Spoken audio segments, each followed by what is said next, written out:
Alright y'all, how to do? We're going to be doing a catch and cook today. I'm most excited about these catfish that we got on the jug lines. And if you guys have never seen the different species of catfish, I'll show them to you right now. We have blue catfish and then we have channel catfish. There's also flathead catfish, but we didn't catch any of those. They're big and ugly and they look a lot different than these. The channel cats and blue cats look very similar, but blue cats get bigger and they have more meat up in their head. And they're just a lighter gray color, and they usually eat a lot more shad and stuff like that, where channel cats usually feed more on the bottom, but we got a mix of both here. Well, I'm going to show you how to clean a catfish first before we get into the cooking portion, and first thing I'm going to do is put a nail into this board right here.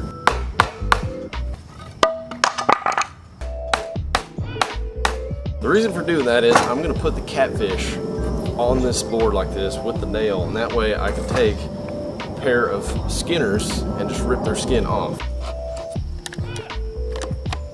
This is a cleaning set made by Mora. I really like their knives. I have a bunch of their knives, but this is great for catfish. Okay, there we go. There's our piece of meat. I've got my plank and I've got my nail. This is a way to take the skin off to where you don't have to mess with it when you're going to eat it. Take one of our bigger channel cats right here, and we're gonna start off with a boning knife. I like to use two different knives when I'm cleaning catfish, one for just boning and cutting the little fine cuts, and then just a regular fillet knife. They have some areas up in here that you really want to be able to get into. Helps to have just a short little precise knife when you're trying to get around the little pieces parts, and if you just want to cut through like heavy scales and stuff before you get in your fillet knife, because the fillet knife is really sensitive. It dulls down quick, so you don't want to just cut through the heavy bone and stuff like that with fillet knife. I'm going to find that little shoulder up there. We're going to make a cut, and then we want to press the knife towards the spine, so in towards me at this moment. You just want to get in there enough, and if you got a sharp knife, you won't have to dig and cut very much.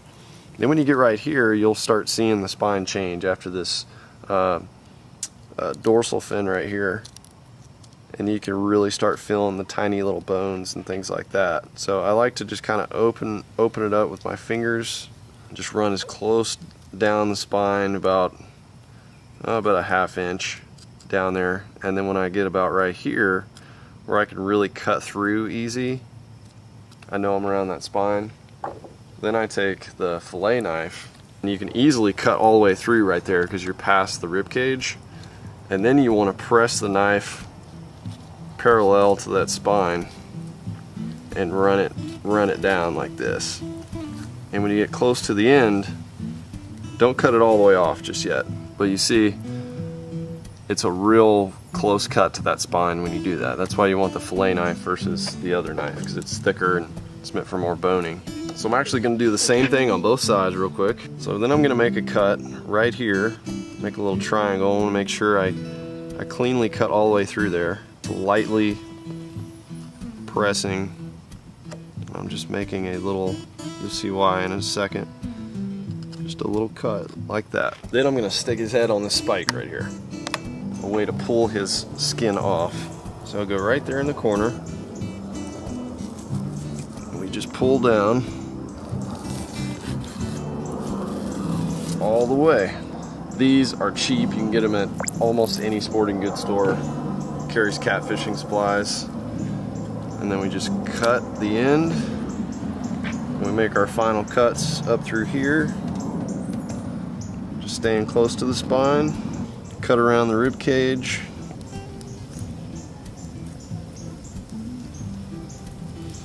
Get up into that shoulder. And there's where you want that boning knife, so you can get all the way up in there. I think that's the best part of the catfish, and then you have all that big main fillet. And then there's no skin, so you can just put that right in the grease. Man, there's a lot of meat on these last two guys. All right, now we just got to clean old Big Bertha here. Fantastic fillets. And look at these big ones. These stud puppies right here. Look at that one. Woo-wee. So we're now going to put these in the food saver, seal those up so we can do a fish fry. Ladies and gentlemen, are you ready to get down with some delicious Southern fried catfish. Well, I hope you are, because I am. I am starving. I went for a long run today. I've been working on wood projects. Working up a sweat, I'm ready to eat. Waiting on OSG to get back from baby shower, doing baby shower things. I'm sure she's worked up an appetite too, 'cause she's pregnant. What better way to do a family night dinner with some southern fried catfish? We're gonna do it 2 ways though, y'all. You know we gotta do that Frank's Red Hot on there, and we're gonna do it the regular way, 'cause someone in this household likes very traditional stuff. Here we go now. We're in Lake Fork Mom's kitchen right now. It's looking great, Mom, you're doing good. I just want to show you guys how this works here. Vacuum sealing these. This is a great way to keep things fresh. Wow, trying to make a cooking show here. So anyway, these are our delicious catfish fillets. Look at them. Have you seen these, Mom? Have you seen the juiciness? Those look good. They look good. They're nice and fatty. Let's break those things open. Somebody's getting hungry. That's right. We're waiting on our person here. About 5 or 6 fillets, 2 of them are Mondos. Thank you so much. See that? It was very TV-like. Just scissors appeared out of nowhere. So we cut these. It's all sealed for freshness. And I want to try to keep these dry. I don't want the juices. Oh, do you want a colander? Yeah. Let's get a No, I don't need a colander. Are you sure? That's a fancy thing that we don't need on the show. The juices contained. Right. Pour them down the sink. Throw that in the trash. Don't leave that laying about. There's the fillets. Okay. What do you think about those? I think they look good. B, what do you think about those? Yeah, I like to cut mine, make them into chunks, and then fry them, because catfish, they're normally tougher to fry. Because, you know, they're just thicker, they're fattier, they're hardier. I think that's good. We're going to do a cornmeal flour batter. Salt them up. Hang on, before you get too excited about that, don't forget about Frank's Red Hot. No, we're not doing that tonight. Yes, we are, No, Mom. we're not. We're gonna do it on a couple. Okay, a couple, but not on all of them, because... Mama don't like that. Yeah, I mean, it tastes good. I just like them without the hot sauce. Okay, well, All right. you've made your opinion known. Whoa, whoa, whoa! A little too big. A little too big. Filet should look something like this if you're gonna cut them up. You could do a whole fried one, but I like to get the crispiness all around. I call them 2 bites. This is like a 2-bite catfish. Do them too thin, you know, you're just getting too much crispy. And they also cook faster this way. They're easier to get in and out, so you're not daddling with a Mondo catfish fillet, doing a twirly in the thing. Look at that. That is a daggum. That might as well be a steak fillet. Look how thick and juicy that is. Some people don't like catfish because they are just, I don't know. You know, people say they feed on the bottom and whatnot, but I tell you, they're delicious. We have a mixture of blue cats and channel cats in there. But the biggest one, that's a blue cat, and the meat I've noticed on the blue cats is whiter, more like a cod would or something. And then the channel cats, they've got that yellowness, like that fattiness, which I think is really good. Okay. But we're gonna I see. think this could be somebody else. Is that somebody? Yeah, it is your wife. Honey! We've been waiting for you. Oh, well, I'm glad I finally made it. Miss B's been waiting on you, obviously. Can I walk in the door? Come here, baby. Big girl. No. Oh, it's been a stressful traffic day. Your hair says it all. All right, B, calm down. We're trying to make a daggone show here. She loves Stephanie because she's pregnant and she's feeling it. She's like, I want to protect the baby. Go to your shoebox. I need my shoebox. Look. You see this? She knows. Yeah. And that way she won't jump on Stephanie.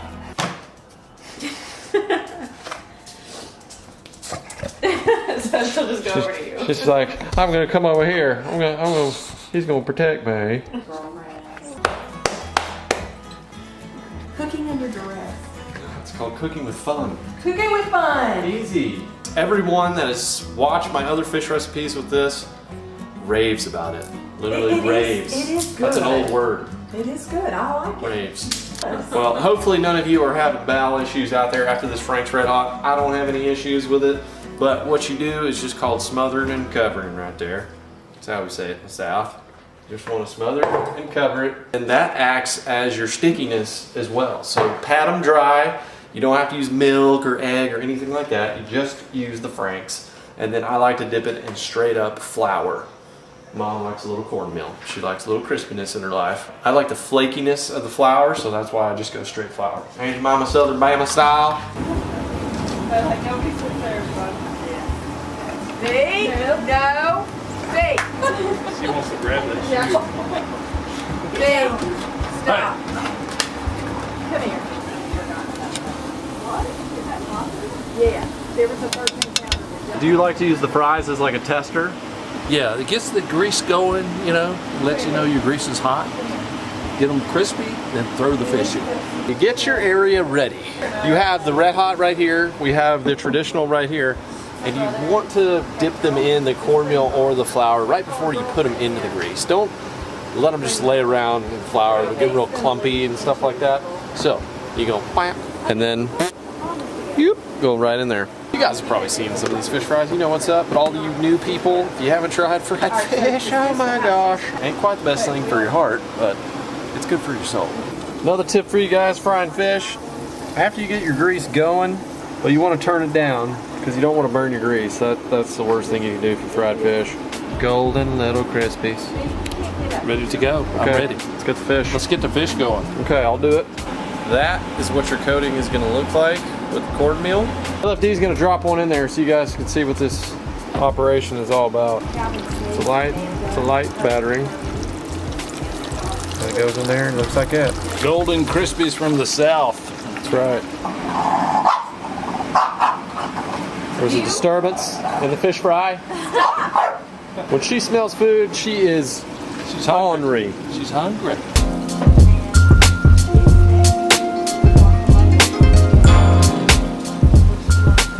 Right in there, boom. I like to slap it in there. And this is what the flour fillet is gonna look like. Yeah. So when you pull them up, we're gonna see some of the, you see, you can tell which one's a red hot with flour and which one's cornmeal. The flour has a much more flakiness. If you'd have had that big largemouth you guys caught on the trot line, we'd have had fish for everybody. Conservation, there you go. So far, we're good. I'm glad you let it go. Tell everybody that's a joke. That's a joke. Yeah, It's a joke. we would never do that. I never get tired of seeing that. Oh yeah. Fresh, organic fish from local lake to your plate. I mean, there is just nothing that makes a person feel better than that. Unless it's maybe a deer. Same concept. I'm glad we can do this as a family.